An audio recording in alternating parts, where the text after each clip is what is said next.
Have you ever built a business at the same time secretly growing a baby? I have, twice.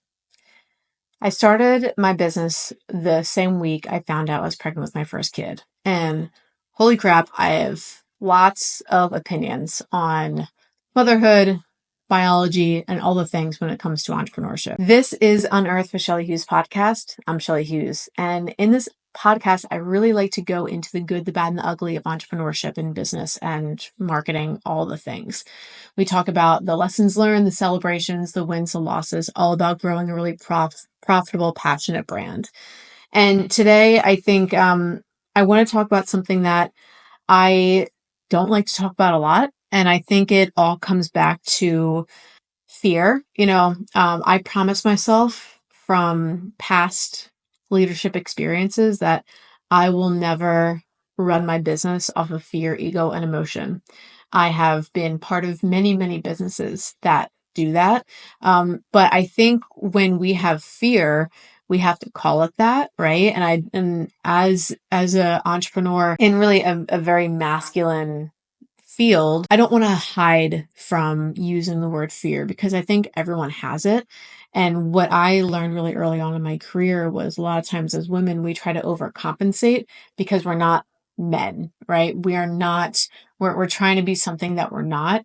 And so I'm going to use the word fear and talk about it when I'm talking about my experience as being a woman and being a mom and building a business while I'm also building a family and what that means from pregnancy and everything else and being the default parent and all that kind of stuff. And, I think this is going to be really relatable to both men and women. Obviously, for women, it's pregnancy and building a business. It's not really talked about a lot, but, I do think that for both men and women, being a parent and because dads are becoming so much more attainable for their kids now, it's not like it used to be. I think dads are kind of starting to get a glimpse of what it means to be, truly a working parent instead of just a worker.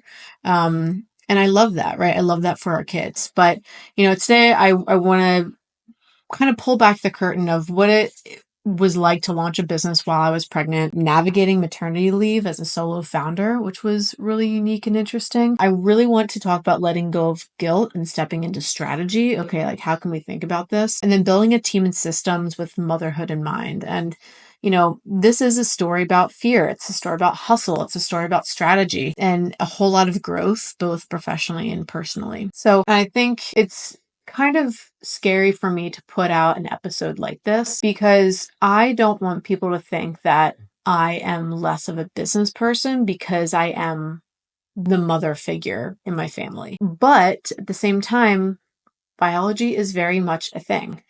And I think, being an entrepreneur is the perfect business or the perfect job for a mom raising a family, right? And I think it's a perfect job for anyone raising a family, dads included, right? A lot of the younger generation, they don't remember what it was like before COVID.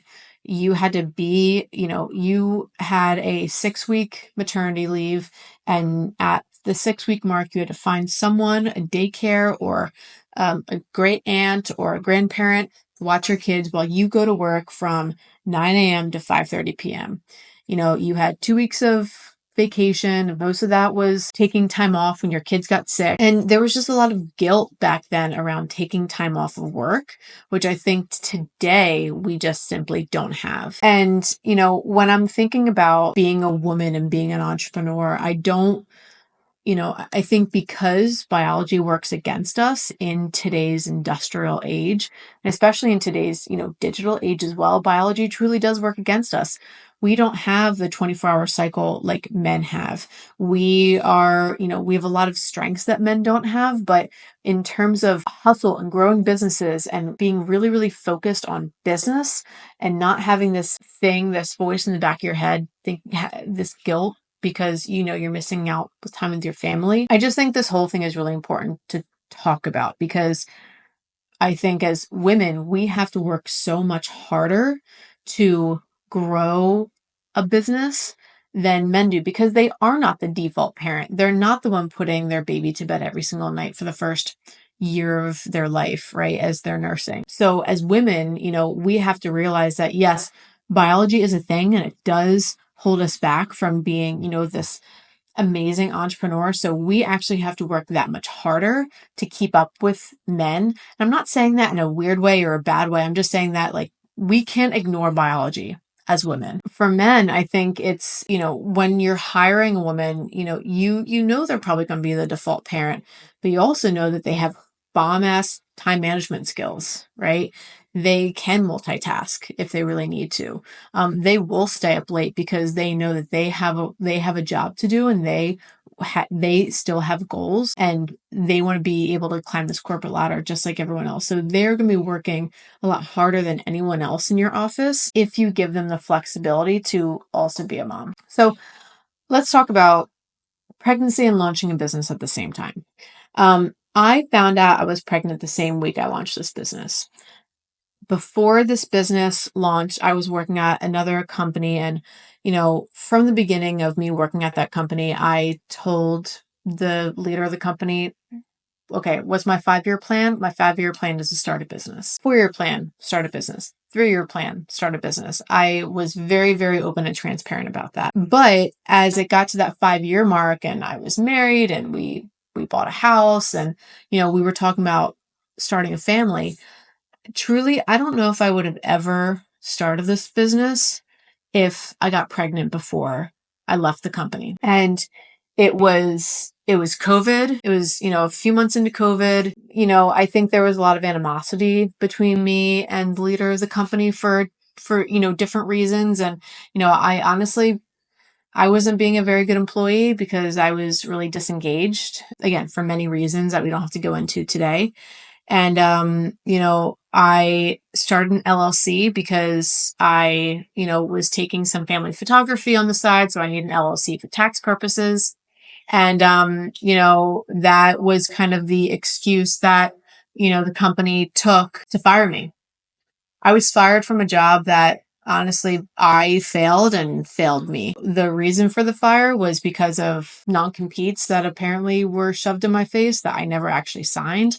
So the firing really didn't have anything to do with it, but the amount of freedom that I felt when they said, we're going to have to let you go was unfreaking believable. I drove home that day with the windows down. I remember it was like a spring day. I had the windows down. I felt like 500 pounds of weight was lifted off my shoulders. A little bit later, I launched the business. We were immediately profitable and I found out I was pregnant the first week. And I swear to you, I feel like if I did not get fired and I got pregnant, I probably wouldn't have started this business because I would have been thinking about, oh, well, maternity leave. Like, what does maternity leave look like when you start a business? Oh, I need to get that 6 weeks maternity leave because that's really important. And I think that's what holds a lot of women back from starting businesses because of biology and because of fear. So I'm so grateful that I got fired from that job that really I failed and failed me because I don't think I would have started this business. I would have made up so many excuses as I'm building a family. I would have gotten too distracted. It would have gotten too scary, right? I don't know if I would have, but what I was feeling was like in excitement and fear. Then pressure kind of started creeping in, right? I had, a little bit of time to build my clientele. And then as I became more and more pregnant, I kind of got this fear of how can I give the same value to my clients post having a baby versus like kid-free Shelly, right?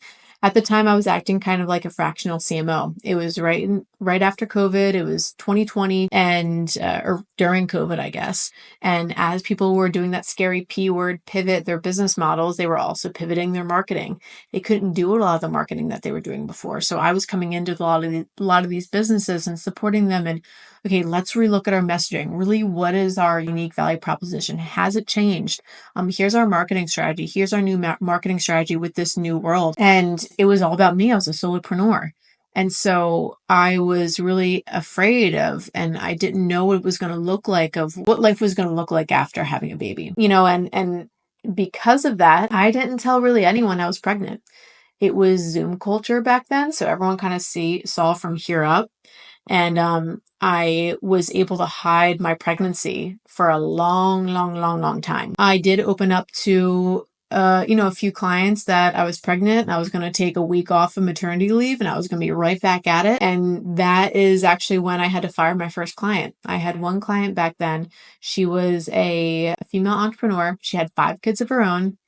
And she basically said in a not so in a nice way, but not pretty blunt, as I'm about to say it, that she's gonna squeeze me for all I'm worth, and then when I have the baby, she's gonna fire me. And it was then I was like, okay, that's how it's gonna go, right? But that's life, right? She was a small business owner. She couldn't risk what it meant. She didn't know what it was going to look like when I was going to have this baby. And that was the first client that I fired. I finished up projects with her and I said, thank you so much.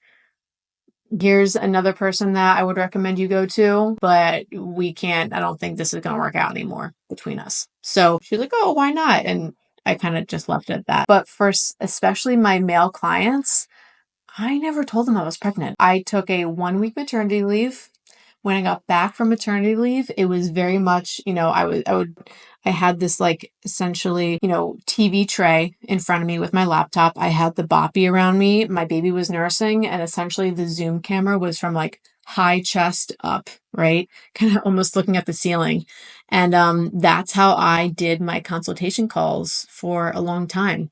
And now looking at it, I'm like, wow, I probably sounded like a psycho when I finally had to tell clients, like, oh, by the way, here's a 5-month-old baby, when they're like, we've been working with you for a year now. When did this happen? Right.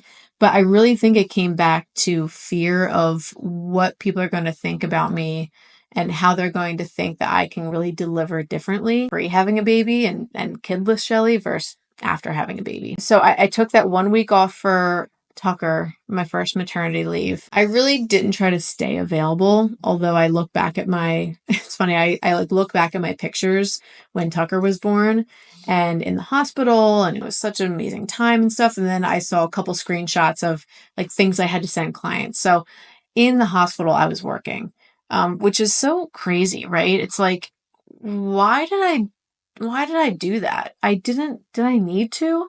Did I feel like I had something to prove? If I had to do it again, would it be different? I really don't know. Cause now with Otto and my second kid, small team that I could really rely on, right? But that first time around, I don't know if I was a solopreneur again, it was, I don't know if I would have changed what I did. I really felt guilt and I didn't feel guilty. I had the fear of losing traction. And as a new business, you get this jolt of energy and you have so much passion behind what you do and you have a ton of momentum when you first start a business. And I had such a fear of losing that traction, of losing those clients. At the time, I really had no systems. It was just me. But I also had no one to pay. So like that was kind of nice. I didn't have payroll back then. It was really just grit and Google Drive that I was living on. And, some lessons that I learned from that time is you have to do what you feel is right in the time. And it's very important to reflect. I saw back then that it was not healthy for me to lie to clients, to vendors that I was pregnant. I didn't lie, but I certainly didn't tell the truth. I wasn't shouting from the rooftops that I was pregnant. No one on my social media knew I was pregnant. And yeah, and I think it's just, you have to do what you feel is right at the time, but reflection is so important. And it's like, okay, how did I go about that, right? And there's also a cost of not planning ahead, right? I thought I planned ahead, but no matter how much I planned, I still kept myself in the weeds. Thank God I had a tribe. I had my parents, I had my mom. My husband worked second shift, so he was able to help me in the morning with the baby. But as a mom, like, you are the primary caregiver and you can't give that role to anyone else. It has to be you. So yeah, that was a really interesting time in my life. Fast forward 2 years or so, I got pregnant with Otto, my second kiddo. Definitely different situation, right? I had a small team. I really couldn't hide it this time. I was doing speaking engagements. I had to make fun of my big belly, when I got up in front of people to do talks. I'm like, yeah, guys, this isn't a my lunch that I ate. I truly am 8 months pregnant and giving a talk in front of, I don't know, 30 people in this conference room, because it's also awkward for people to talk about pregnancy, right? Like, people don't want to touch it.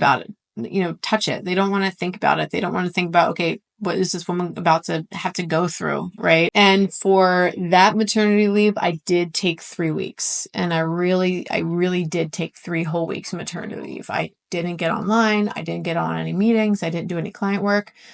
But something that I did differently this time around, we literally spent 6 months building out standard operating procedures. We had some, but these were ones that were really, really focused on, okay, if we were to onboard clients, what does that look like? How do we make it turnkey? I delegated really early and very intentionally. My team was absolutely amazing. Like, they really took over. And I think that goes into like building a team and building a set of people that, feel connected to your mission and who you are and feel loyal to you. That's definitely kind of a soft skill that I built. And I really created a team and culture about ownership versus really micromanagement. I wanted people to own what they were doing, because honestly, I hired them because they're much smarter than I am. They're so much better at what they do versus if I try to do their job. And I really practiced letting go because I really had to. And what's so crazy is that, like, we prepared so intensely in, in Q3 into Q1 for about 6 months to prepare for a 3-week maternity leave.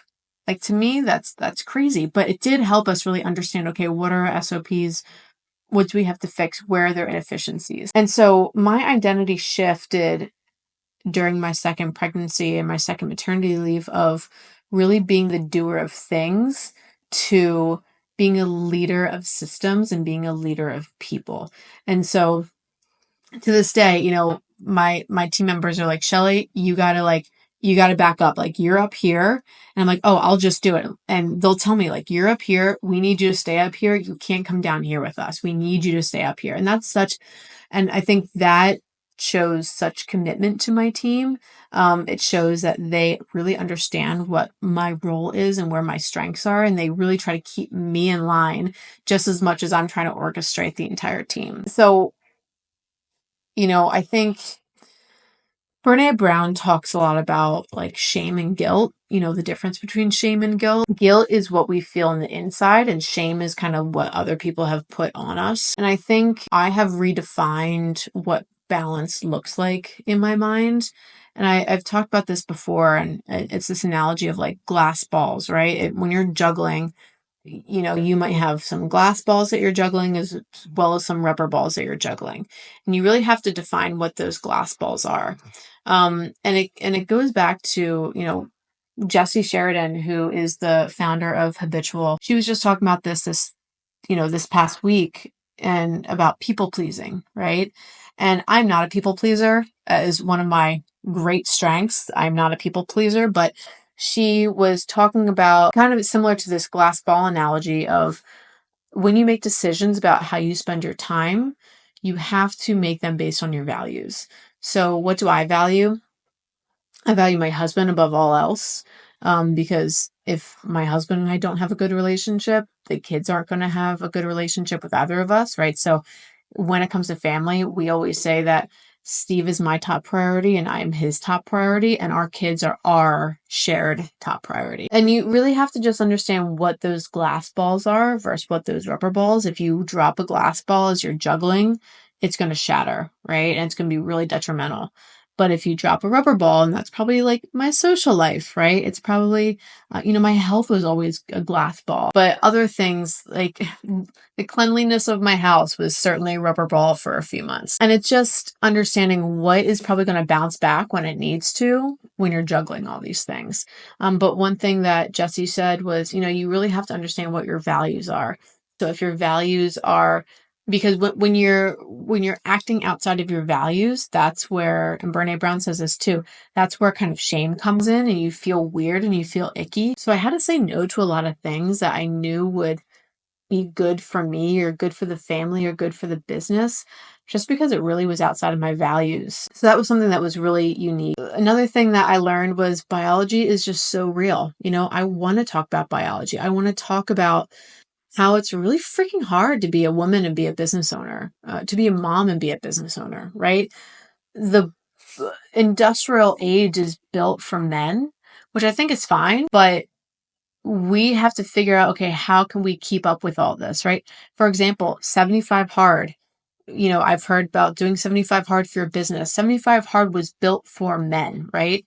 And for multiple reasons, it's just as women, we have to look at how the current business infrastructure is built for men and think, okay, how can we take little bits of this, but shift it to help us thrive in the way that we were. So I love talking about biology, but honestly, that's one things I hate about women conferences. I very rarely go to women's conferences. And it's because of this. Whenever I go to women's conferences, the only thing they talk about is the obstacles that women have in front of them. And that to me sounds like such a victim mentality. I don't want to hear about all the obstacles that are in front of me. I went to one women's conference one time and there was a fireside chat and they were talking about the obstacles that women have of starting businesses. And I thought to myself, I'm like, what obstacles do women have to start business? What is it? Outside of like emotional ones that you just have to like nut up and figure out. What, you need $145 to buy an LLC, to register your LLC. That's the only obstacle. If you don't have $145, yeah, it's going to be a little bit challenging to start a business. But that's pretty much it. So, I love talking about biology. I love talking about, women in business, but I like to talk about it in a very realistic way. So some tactical takeaways for other mom founders and really parentpreneurs. Document it while you do it. Create those SOPs early. Prep before you need to. Give yourself really kind of that 6-month runway, especially for moms and dads too. Like dads, you're supporting your wife. So you have to really, you're going to have to step back in your business as well, whether you like it or not. Don't hide, humanize. I think when I did open up about the pregnancy, I had to fire the client who didn't value what I was giving because of her own fears. Again, if I were to do it again, I don't know if I would have done anything differently, but I hope I would have. I hope I would have been really excited about it instead of fearful. The other thing I would recommend is hire for ownership, not tasks, right? Hire people because they want to make a difference, not just because they want to be doers. And most importantly, give yourself grace. I'm learning every single day to take it one step at a time and really go back to what my values are. So, some closing thoughts. Motherhood certainly made me a better CEO, and I know that I can't do it all the time, and which is why I have amazing time management skills. So, guys, I really appreciate it. If you like the episode, send me a DM, rank and review, and make sure you send this to someone that you think would benefit from it. Thanks.